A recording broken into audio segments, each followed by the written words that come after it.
आणि रू म्हणजे रूपातीत, गुणातीत आणि रूपातीत अशा स्थितीमध्ये जे आहेत किंवा साधकाला अशा स्थितीमध्ये घेऊन जाण्याचं सामर्थ्य ज्यांच्याकडे आहे त्यांना म्हणायचं गुरु. हा झाला एक अर्थ. आता दुसरा सांगतो. शास्त्राने असा अर्थ केला, श्रोत्रिय ब्रह्मनिष्ठत्वे सती दयादित्वम सद्गुरोर लक्षणम. शास्त्र असं सांगतात, जे श्रोत्रिय आहेत, ब्रह्मनिष्ठ आहेत आणि दयाळू आहेत त्यांना गुरु म्हणा. श्रोत्रिय शब्दाचा अर्थ सर्व शास्त्रांचा ज्यांचा अभ्यास झालेला आहे, ब्रह्मनिष्ठ या शब्दाचा अर्थ जे ब्रह्मात्म बोधामध्ये आहेत, आणि दयाळू या शब्दाचा अर्थ शिष्यावर कृपा करण्याचं सामर्थ्य किंवा अंतःकरण ज्यांचं आहे त्यांना गुरु म्हणा, असाही शास्त्राने अर्थ केलेला दिसून येतो. पदकृती पुष्कळ मोठी आहे. फक्त श्रोत्रिय म्हटलं तर काय अर्थ नाही, श्रोत्रिय ब्रह्मनिष्ठ म्हटलं तर काय अर्थ नाही, आणि केवळ दयाळू म्हटलं तर काय अर्थ नाही. त्याच्याकरता पदकृतीने उत्तर द्यायचं झालं तर काही मंडळी श्रोत्रिय असतात पण ब्रह्मनिष्ठ नसतात, आणि काही श्रोत्रिय ब्रह्मनिष्ठ असतात पण दयाळू नसतात, आणि काही फक्त दयाळू असतात पण ब्रह्मनिष्ठ नसतात.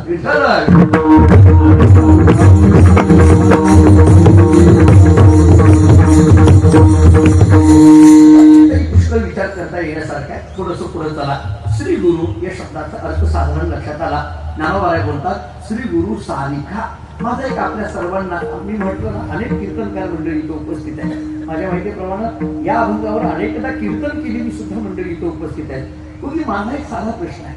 ज्ञानेश्वर महाराज इथं श्री गुरु सारिका असं का पाठीराखा म्हणत असताना सारिका या शब्दाच्या पुढे दुसरा कोणता शब्द लावत नाही? म्हणजे असं ज्ञानेश्वर महाराज लिहितात का श्री गुरु सारिका वडील असता पाठीराखा असं नाही म्हणत, किंवा श्री गुरु सारिका श्रीमंत असता पाठीराखा असंही म्हणत नाही. श्री गुरु सारिका म्हणजे नेमकं कोण? सारखा हा शब्द तुलनेने येतो आपल्याकडे. सारखा हा शब्द तुलनेने येतो. पटतोय का बघा. जुन्या काळामध्ये पूर्वी मुलगी पाहण्याचा कार्यक्रम असायचा. पूर्वी कळलं का? पूर्वी ते मुली पाहायला जायचं. आता तुमच्याकडे कसं मला नाही, आमच्याकडे ते मुलगी पाहायला जायची पूर्वी. आणि मग ते जाताना सगळेच घरात ते जात नसतात. म्हणजे काही जायचं, काही मागं राहायचं. त्याला आपल्याकडे आमच्या पंढरपूरच्या भाषेमध्ये हातसा ठेवणं म्हणतात. म्हणजे काय, जर आपण गेलो, मुलगी पाहिली, पसंत झाली, आणि जर तिकडल्याने म्हटलं की चला लगेच पुढची बोलाची करायची का, तर आपल्याला कमीत कमी म्हणता यावं नाही बाबा आणखी मुलाच्या आईने मुलगी पाहिलेली नाही, मुलाच्या वडिलांनी आणखी मुलगी